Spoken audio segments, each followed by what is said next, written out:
Hi, welcome to confident ஃபுட்ஸ்லேருந்து நம்ம இன்றைக்கி என்ன பார்க்க போகிறோம்னா, ஒரு 1/2 கிலோ சிக்கனை வச்சு நம்ம சிக்கன் பிரியாணி, சிம்பிளான ஒரு சிக்கன் பிரியாணி ரெடி பண்ண போகிறோம். அதுக்கு தேவையான பொருட்கள் எல்லாம் பார்த்துக்கலாம். இப்போ நம்ம தாளிக்கிறதுக்கு எடுத்துக்கலாம். ஒரு 4 ஏலக்காய், ஒரு 6-7 கிராம்பு, ஒரு 2 துண்டு பட்டை, கொஞ்சம் பிரியாணி இலை, ஒரு 6-7 முந்திரி. இது தாளிக்கிறதுக்காக. அதுக்கடுத்து பார்த்திங்கன்னா 2 மீடியம் சைஸு வெங்காயம், பெரிய வெங்காயம், 2 மீடியம் சைஸ் தக்காளி, 2 பச்சை மிளகா, ஒரு கைப்பிடி அளவுக்கு கொத்தமல்லி, ஒரு கைப்பிடி அளவுக்கு புதினா எடுத்துக்கலாம், ஒரு 1/2 லெமனு, அப்புறம் ஒரு 1.5 ஸ்பூனு தனி மிளகாய் பொடி, காரத்துக்கு 1.5 ஸ்பூனு கரம் மசாலா எடுத்துக்கலாம். அப்புறம் ஒரு நெய், ஒரு 50 ml அந்தளவுக்கு ஒரு நெய் பாக்கெட்டு. அதுக்கப்புறம் பார்த்திங்கன்னா இஞ்சி பூண்டு பேஸ்ட்டு, ஒரு 1/2 கப் தயிர், சிக்கன் 1/2 கிலோ எடுத்துருக்கிறேன், நம்மளுக்கு தேவையான அளவுக்கு ரீஃபண்ட் ஆயில், உப்பு, அரிசி பார்த்திங்கன்னா இது காப்பிடி. இதில் நான் ஃபுல்லாக தடவை எடுத்திருக்கேன். இது ஒரு சில சைடு காப்பிடின்னு சொல்லுவாங்க, ஒரு சில சைடு அரைப்படின்னு சொல்லுவாங்க. இல்லை அளவு தண்ணி பார்த்திங்கன்னா நம்ம குக்கரில் தான் வைக்க போகிறோம். அதனால் அளவு தண்ணி 1.25 மடங்கு, அதாவது இதில் ஃபுல்லாகவும் அப்புறம் ஒரு 3/4 அளவு தண்ணியும் நம்ம சேர்த்து நம்ம வச்சுக்கலாம்.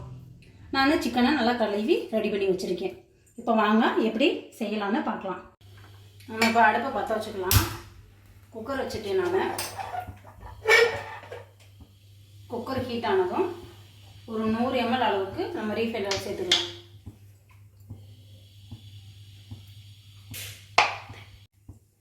இப்போ பார்த்தீங்கன்னா எண்ணெய் ஹீட் ஆயிடுச்சு. நம்ம எடுத்து வச்சுருக்கோம் இல்லையா, அதெல்லாம் சேர்த்துக்கலாம்.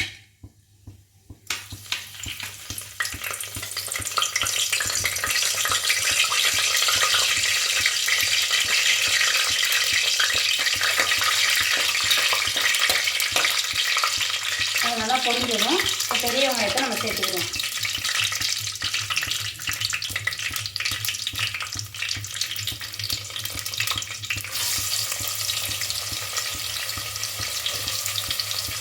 பெரிய வெங்காயத்தை நம்ம எவ்வளோக்கு ஸ்லைஸாக போடுறோமோ அந்தளவுக்கு சீக்கிரமாகவே வெந்துடும். இது நல்லா ப்ரௌன் கலராக வரங்காட்டிக்கும் நல்லா வதக்கி விடணும். டேஸ்ட்டே பார்த்தீங்கன்னா இது வதங்குறதுல தான் இருக்குது நம்மளுக்கு. அதனால் இது எவ்வளோக்கு நல்லா பொன்னிறமாக வதக்குறோமோ அந்தளவுக்கு நம்மளுக்கு டேஸ்ட் இருக்கும். பிரியாணியில் பார்த்தீங்கன்னா பொறுமையாக அந்த வெங்காயம் வதக்குறதுல தான் இருக்குது பாருங்கள். இது வதங்கட்டும். இப்போ வெங்காயம் நல்லா வதங்கிடுச்சு, நல்லா பொன்னிறமாக நல்லா வதங்கிடுச்சு. இப்போ 2 பச்சை மிளகா போட்டுக்கலாம். இது ஒரு 2 நிமிஷம் வதக்கிடலாம். இது கூட என்ன செஞ்சிடலாம், மிளகா பொடி சேர்த்துக்கலாம். இப்போ ஒரு 1.5 ஸ்பூன் தனி மிளகா பொடி சேர்த்துக்கிறேன். நல்லா கிண்டி விட்டுக்கலாம். அதுக்கப்புறம்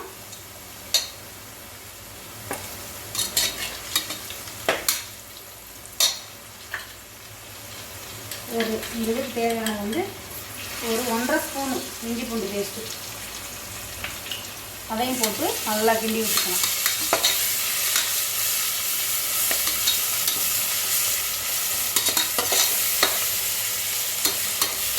இப்போ நல்லா அரிசியை கழுவி நான் ஒரு 2-3 கழுவு கழுவி எடுத்து தண்ணி ஊற்றி ஊற வச்சுருக்கேன். இப்போ பார்த்தீங்கன்னா நல்லா எண்ணெயும் மசாலும் நல்லா பிரிஞ்சிருச்சு. இந்த டைமில் நம்ம கொத்தமல்லியும் புதினாவும் கட் பண்ணி வச்சுருக்கோம்னா அதை சேர்த்துக்கலாம்.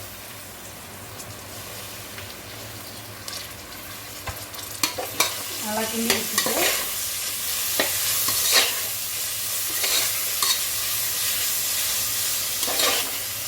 ஒரு 10 செகண்ட் கழிச்சு தக்காளி சேர்க்கணும்.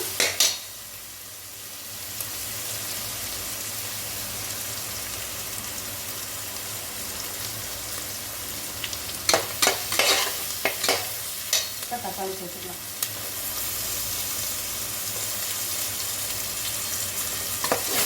இதையும் நல்லா மிக்ஸ் பண்ணி விட்டுக்கணும். ஒரு நிமிஷம் மட்டும் தக்காளி வதங்கட்டும். இப்போ பார்த்தீங்கன்னா தக்காளி நல்லா வதங்கிடுச்சு. இந்த டைமில் தயிர் சேர்த்துக்கிறேன்.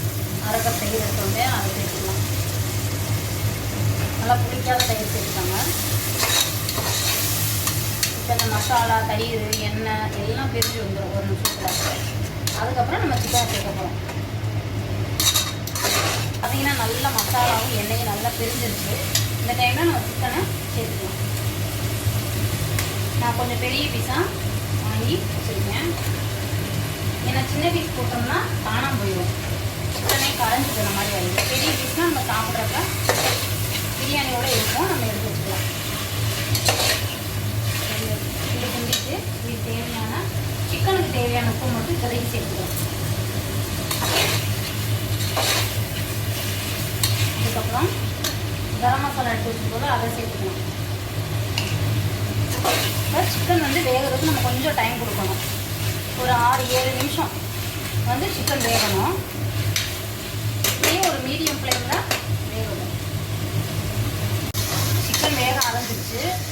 ஒரு மீடியம் ஃப்ளேமில் ஒரு 5 நிமிஷம் மூடியை போட்டு நம்ம வேக வச்சுக்கலாம். அப்போனா தான் சிக்கன் கொஞ்சம் வெந்துடும்.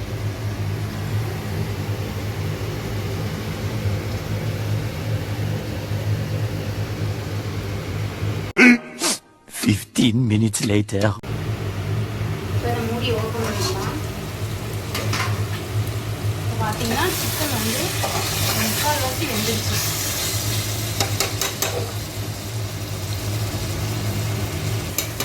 நம்ம இந்த டைமில் அளவு தண்ணி சேர்த்துக்கிறோம். நான் 1.25 மடங்கு சொன்னேன்ல, அது இது நிறைய 1 மடங்கு. அதுக்கப்புறம் இந்த கப்பில் 3/4 மடங்கு. இதுவே நம்மளுக்கு கரெக்டான பதத்தில் இருக்கும்.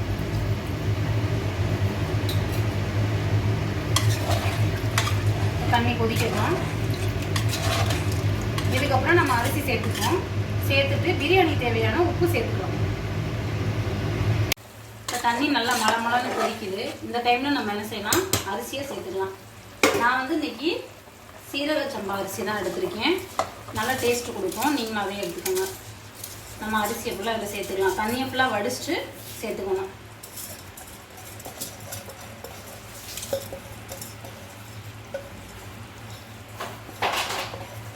சேர்த்துட்டு இதுக்கு தேவையான அளவு உப்பு நம்ம சேர்த்துக்கலாம். நான் அந்த அளவுக்கு நான் உப்பு சேர்க்குறேன். சேர்த்துட்டு இதை நல்லா கலந்து விட்டுக்கலாம்.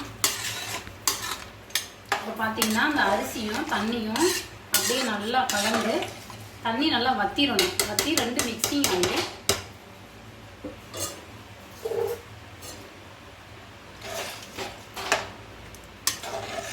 ஒரு 5 நிமிஷம் வெயிட் பண்ணலாம்.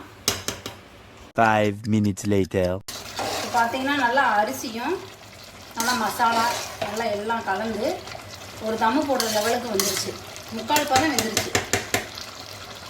இப்போ நம்ம அதுக்கு முன்னாடி என்ன பண்ணணும்னா, ஒரு வேஸ்ட்டான ஒரு பேன் இருக்கும் இல்லையா, நம்ம வீட்டிலலாம் தேவையில்லாமல் ஒரு நான்ஸ்டிக் தவா இருக்கும் இல்லையா, அதை வந்து நம்ம கொஞ்சம் ஒரு ப்ரீ ஹீட் பண்ணி வச்சுட்டு அதில் நம்ம வந்து தம் போட்டுக்கலாம்.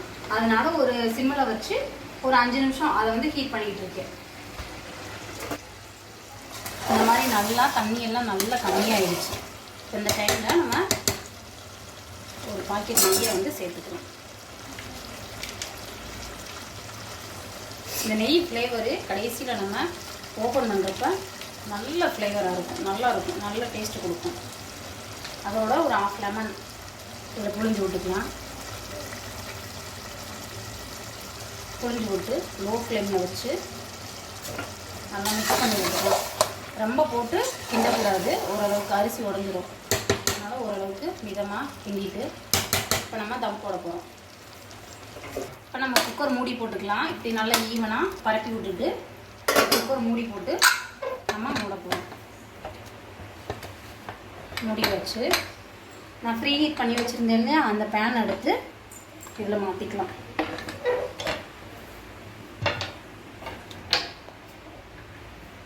மாற்றிட்டு சென்டராக நல்லா பார்த்து வச்சுட்டு நல்லா ஹை ஃப்ளேமில் ஒரு 5 நிமிஷம் வச்சுக்கணும். வச்சுட்டு அப்புறம் ஒரு 5 நிமிஷம் கழித்து லோ ஃப்ளேமில் ஒரு 5 நிமிஷம் வச்சுட்டு நம்ம ஆஃப் பண்ணிடலாம், அடுப்பை ஆஃப் பண்ணிடலாம். இப்போ நான் பேனை வச்சு அதுக்கு மேலே குக்கரை வச்சிட்டேன். ஒரு 10 நிமிஷம் நம்ம வந்து அடுப்புலேயே தான் வச்சுருக்க போகிறோம். 5 நிமிஷம் ஹை ஃப்ளேமில் வச்சுட்டு அப்புறம் ஒரு 5 நிமிஷம் கழிச்சு லோ ஃப்ளேமில் வச்சிடலாம். வச்சுட்டு அடுப்பை ஆஃப் பண்ணிவிட்டு ஒரு 10 நிமிஷம் அப்படியே ஃப்ரீயாக அடுப்பை ஆஃப் பண்ணிவிட்டு அப்படியே ஃப்ரீயாக விட்டுருணும். ஏன்னா அப்படின்னா தான் தம்மில் தான் வேக்காடே கொடுக்கும். அப்படி தம் அடங்கின உடனே ஒரு எல்லாம் கேஸ் எல்லாம் ரிலீஸ் ஆனதுக்கப்புறம் ஒரு 10 நிமிஷம் கழித்து நம்ம ஓப்பன் பண்ணிக்கலாம். இப்போ பாருங்கள் தம்மெல்லாம் போயிடுச்சு. இந்த டைமில் நம்ம குக்கர் மூடியை ரிலீஸ் பண்ணிடலாம். ரிலீஸ் பண்ணியாச்சு.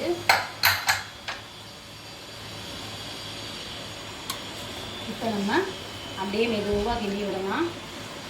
பார்த்திங்கன்னா நல்லா சாஃப்டாக சிக்கன்லாம் வெந்துருச்சு பாருங்கள்.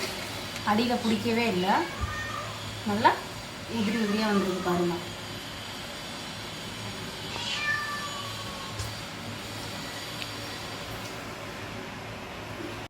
பார்த்திங்கன்னா நம்ம எதிர்பார்த்த மாதிரி நல்லா பொழுன்னு பிரியாணி ரெடி ஆயிடுச்சு. இதில் வந்து பார்த்திங்கன்னா கரம் மசாலா தான் சேர்த்துருக்குறோம், பிரியாணி பொடி எதுவுமே சேர்க்கல.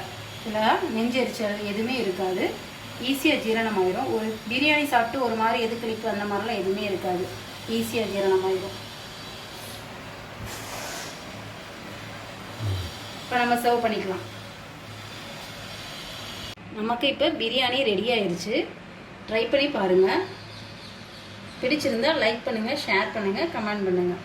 மறக்காமல் சப்ஸ்கிரைப் பண்ணுங்கள். Okay, thank you.